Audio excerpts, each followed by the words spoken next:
ಬೆಳಗಾವಿಯು ಅನೇಕ ವೀರರನ್ನು ನಾಡಿಗೆ ನೀಡಿದ ಪುಣ್ಯಭೂಮಿ. ಕಿತ್ತೂರು ಚೆನ್ನಮ್ಮ, ಸಂಗೊಳ್ಳಿ ರಾಯಣ್ಣ, ಬೆಳವಾಡಿ ಮಲ್ಲಮ್ಮ ಹೀಗೆ ನಾನಾ ಹೋರಾಟಗಾರರು ಇಲ್ಲಿ ಬದುಕಿದ್ದರು. ಇವರಲ್ಲಿ ಕನ್ನಡ ತಾಯಿಯ ವೀರಪುತ್ರಿ ಬೆಳವಾಡಿ ಮಲ್ಲಮ್ಮನ ಹೆಸರು ಎಂದಿಗೂ ಚಿರಸ್ಥಾಯಿಯಾಗಿರುವಂಥದ್ದು.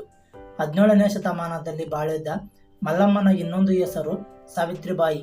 ಈಕೆ ಸ್ವದೆಯ ಅರಸನಾಗಿದ್ದ ಮಧುಲಿಂಗನಾಯಕರ ಪುತ್ರಿ.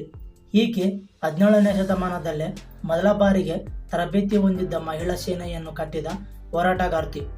ಬಲಿಷ್ಠ ಮರಾಠರೊಂದಿಗೆ ಸೆಣಸಿ ತನ್ನ ಪುಟ್ಟ ಕನ್ನಡದ ಸಂಸ್ಥಾನ ಬೆಳವಾಡಿಯನ್ನು ರಕ್ಷಿಸಿಕೊಂಡ ದಿಟ್ಟ ಹೆಣ್ಣು ಮಲ್ಲಮ್ಮ.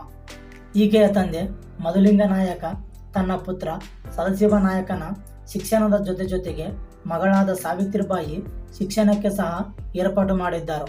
ಹೀಗಾಗಿ 5 ವರ್ಷಗಳಿದ್ದಾಗಲೇ ಮಲ್ಲಮ್ಮಳಿಗೆ ವಿದ್ಯುಕ್ತ ಶಿಕ್ಷಣ ಪ್ರಾರಂಭವಾಗಿತ್ತು. ಮುಂದಿನ 10 ವರ್ಷಗಳಲ್ಲಿ ಅಣ್ಣ ತಂಗಿಯರು ಕನ್ನಡ, ಸಂಸ್ಕೃತ, ಮರಾಠಿ, ಉರ್ದು ಭಾಷೆಗಳಲ್ಲಿ ಪ್ರಾವೀಣ್ಯತೆ ಪಡೆದರು. ಮಲ್ಲಮ್ಮ ತನ್ನ 12ನೇ ವಯಸ್ಸಿನಲ್ಲೇ ಕನ್ನಡದಲ್ಲಿ ಕಾವ್ಯಗಳನ್ನು ರಚಿಸಿದ್ದಾಳು. ಆಕೆಯ ಸೋದರ ಸದಾಶಿವನಾಯಕ ಸಹ ಕನ್ನಡದಲ್ಲಿ ಕಾವ್ಯ ರಚನೆ ಮಾಡಿದ್ದಾರೆ. ಇನ್ನು ಮಲ್ಲಮ್ಮ ತಾನು ಸಹ ಪುರುಷರಂತೆಯೇ ಕುದುರೆ ಸವಾರಿ, ಬಿಲ್ವಿದ್ಯೆ, ಈಟಿ, ಎಸೆತಗಳ ತರಬೇತಿ ಪಡೆದುಕೊಳ್ಳಬೇಕೆಂದು ಬಯಸಿ ಕಲಿತಳು. ಬೆಳವಡಿಯ ರಾಣಿ ಮಲ್ಲಮ್ಮ ಪ್ರಾಪ್ತ ವಯಸ್ಸಿಗೆ ಬಂದಾಗ ಆಕೆಯ ತಂದೆ ಆಕೆಗಾಗಿ ಸ್ವಯಂವರ ಏರ್ಪಡಿಸಿದರು. ಆಗ ಬೆಳವಡಿಯ 20 ವರ್ಷದ ರಾಜಕುಮಾರ ಈಸಲಪ್ರಭು ಇದರಲ್ಲಿ ಜಯಗಳಿಸುತ್ತಾನೆ. ಬಳಿಕ ಈಸಲಪ್ರಭು ಮಲ್ಲಮ್ಮರ ವಿವಾಹ ಅದ್ದೂರಿಯಾಗಿ ನೆರವೇರಿತು. ಬೆಳವಡಿಯ ಸೊಸೆಯಾಗಿ ಬಂದ ಮಲ್ಲಮ್ಮ ಅಲ್ಲಿಯೂ ಎಲ್ಲರ ವಿಶ್ವಾಸ ಗಳಿಸಿಕೊಳ್ಳುವಲ್ಲಿ ಸಫಲರಾಗುತ್ತಾಳೆ. ಹಾಗೆಯೇ ಪತಿಪತ್ನಿಯರು ಉತ್ತಮ ಆಡಳಿತಗಾರರೆಂದು ಜನಮೆಚ್ಚುಗೆಯನ್ನು ಗಳಿಸಿಕೊಂಡರು. ಶಿವಾಜಿಯ ಆಕ್ರಮಣ. ಮರಾಠ ದೊರೆ ಛತ್ರಪತಿ ಶಿವಾಜಿ ಹಿಂದೂ ರಾಜ್ಯ ಸ್ಥಾಪನೆಯ ಕನಸು ಹೊತ್ತು ಸಿಂಹಾಸನವೇರಿದ್ದ ಕಾಲವದು. 1676-78ರ ಸಮಯದಲ್ಲಿ ಆತ ತಂಜಾವೂರಿನ ಮೇಲೆ ಆಕ್ರಮಣ ನಡೆಸಿದ್ದಾನೆ. ತಂಜಾವೂರು ಶಿವಾಜಿಗೆ ವಶವಾದ ನಂತರ ಮರಾಠ ಸೇನೆ ಅಲ್ಲಿಂದ ಹಿಂತಿರುಗುವ ಮಾರ್ಗದಲ್ಲಿ ಬೆಳವಾಡಿಯ ಮೇಲೆ ಆಕ್ರಮಣ ನಡೆಸಿತು. ಮರಾಠ ದಳಪತಿ ರಾಜಾಜಿ ರಘುನಾಥ್ ನೆಡ್ಕರ್ ನೇತೃತ್ವದ ಸೇನೆ ಬೆಳವಾಡಿಯ ಒಂದು ಚಿಕ್ಕ ಪ್ರಾಂತ್ಯವಾಗಿದ್ದ ಯೋಧವಾಡ ಎಂಬಲ್ಲಿಗೆ ಮುತ್ತಿಗೆ ಹಾಕಿತ್ತು. ಹಾಲಿಗಾಗಿ ನಡೆದ ಯುದ್ಧ. ಬೆಳವಾಡಿಯ ಶಿವಾಜಿ ಸೈನಿಕರು ನಡೆಸಿದ ಆಕ್ರಮಣದ ಹಿಂದೆ ಒಂದು ಸ್ವಾರಸ್ಯಕರ ಉದ್ದೇಶವಿದೆ. ಯೋಧವಾಡ ಪ್ರದೇಶದಲ್ಲಿ ಭಾರಿ ಸಂಖ್ಯೆಯ ಗೋವಳಿಗರು ಇದ್ದರು. ಶಿವಾಜಿಯ ದಳಪತಿ ಈ ಸ್ಥಳಕ್ಕೆ ಆಗಮಿಸಿದ ಮೊದಲಿಗೆ ಇಲ್ಲಿನ ಸ್ಥಳೀಯ ಮುಖಂಡನಲ್ಲಿ ನಮ್ಮ ಸೈನ್ಯಕ್ಕೆ ಹಾಲು ಮಾರಾಟ ಮಾಡು ಎಂದು ಕೇಳಿದರು. ಆಗ ಗ್ರಾಮದ ಮುಖಂಡ, ನಾನು ನಿಮಗೆ ಕೇವಲ 20 ಮಡಿಕೆಯಷ್ಟು ಹಾಲನ್ನು ಮಾತ್ರ ನೀಡಬಲ್ಲೆ, ಇನ್ನುಳಿದದ್ದು ನಮ್ಮ ಕಾಯಂ ಗ್ರಾಹಕರಿಗೆ ನೀಡಬೇಕಾಗುತ್ತದೆ ಎಂದನು. ಆಗ ಮರಾಠ ದಳಪತಿಗೆ ಇದನ್ನು ಕೇಳಿ ಸಿಟ್ಟು ಬಂದಿತು. ಆಗ ಆತನ ಸೈನಿಕರು ರಾತ್ರಿ ಗ್ರಾಮಸ್ಥರೆಲ್ಲ ಮಲಗಿದ್ದಾಗ ಅವರ ಮನೆಯಲ್ಲಿನ ದನಗಳನ್ನು ಕಳವು ಮಾಡಿಕೊಂಡು ಹೋದರು. ಬೆಳಗ್ಗೆದ್ದು ನೋಡಲಾಗಿ ಗ್ರಾಮಸ್ಥರ ಮನೆಯಲ್ಲಿ ದನಗಳೆಲ್ಲ ಕಳವಾಗಿರುವುದು ತಿಳಿಯಿತು. ಆಗ ಅವರು ತಮ್ಮ ರಾಜನಾದ ಈಸಲಪ್ರಭು ಮಲ್ಲಮ್ಮರ ಬಳಿ ಈ ಸಮಸ್ಯೆಗೆ ಪರಿಹಾರ ಕೇಳುತ್ತಾರೆ. ಈಸಲಪ್ರಭುವಿಗೆ ಶಿವಾಜಿಯ ಬಗೆಗೆ ಅಪಾರ ಗೌರವವಿತ್ತು.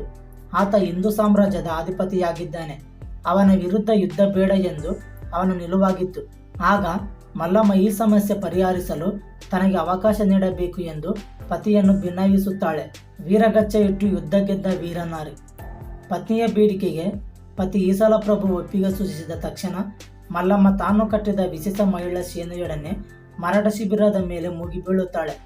ಹೆಣ್ಣು ಮಗಳ ಈ ಆಕಸ್ಮಿಕ ದಾಳಿಯಿಂದ ಮರಾಠ ಸೇನೆ ದಿಗ್ಭ್ರಾಂತವಾಯಿತು. ವೀರಗಚ್ಚೆ ಇಟ್ಟ ಮಲ್ಲಮ್ಮ ತಾನೇ ಸ್ವಂತ ಸೇನೆಯ ಮುಂದಾಳತ್ವ ವಹಿಸಿ ಅನೇಕ ಮರಾಠ ಸೈನಿಕರನ್ನು ಕೊಚ್ಚಿಕೊಂದು ಹಾಕಿದ್ದಲ್ಲದೆ ಅವರ ವಶದಲ್ಲಿದ್ದ ತಮ್ಮ ರಾಜ್ಯದ ಎಲ್ಲ ಗೋವುಗಳನ್ನು ಬಿಡಿಸಿ ತಂದಳು. ಮಲ್ಲಮ್ಮನ ಜೀವನದಲ್ಲಿ ಇದೊಂದೇ ಮಹತ್ವದ ವಿಜಯವಾಗಿ ಬರುತ್ತದೆ. ಮಹಿಳಾ ಸೇನೆ ಎಂದು ಮರಾಠ ಸೇನೆಯನ್ನು ಎದುರಿಸಿ ಹಸುಗಳನ್ನು ಹೊಡೆದುಕೊಂಡು ಹೋಗಿದ್ದು ಕೇಳಿದ ಶಿವಾಜಿ ಬೆರಗಾಗಿದ್ದ. ಅಲ್ಲದೆ ಆತನಿಗೆ ಈ ಅವಮಾನವನ್ನು ಸಹಿಸದಾಗಿ ಮತ್ತೆ ದೊಡ್ಡ ಸೇನೆಯೊಡನೆ ಬೆಳವಾಡಿ ಮೇಲೆ ಆಕ್ರಮಣ ನಡೆಸಲು ನಿರ್ದೇಶಿಸಿದ. ಅದರಂತೆ ಮರುದಿನವೇ ದೊಡ್ಡ ಪ್ರಮಾಣದ ಮರಾಠ ಸೇನೆ ಬೆಳವಾಡಿಯ ಮೇಲೆ ಮುಗಿಬಿದ್ದಿತು.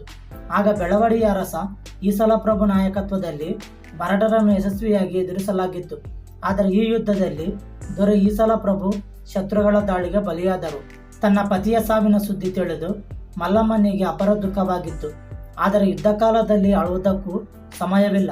ತಾನು ಮತ್ತೆ ಆ ದುಃಖದ ವೇಳೆಯಲ್ಲಿಯೂ ವೀರತನದಿಂದ ಕಾಳಗಕ್ಕೆ ಧುಮುಕಿದಳು.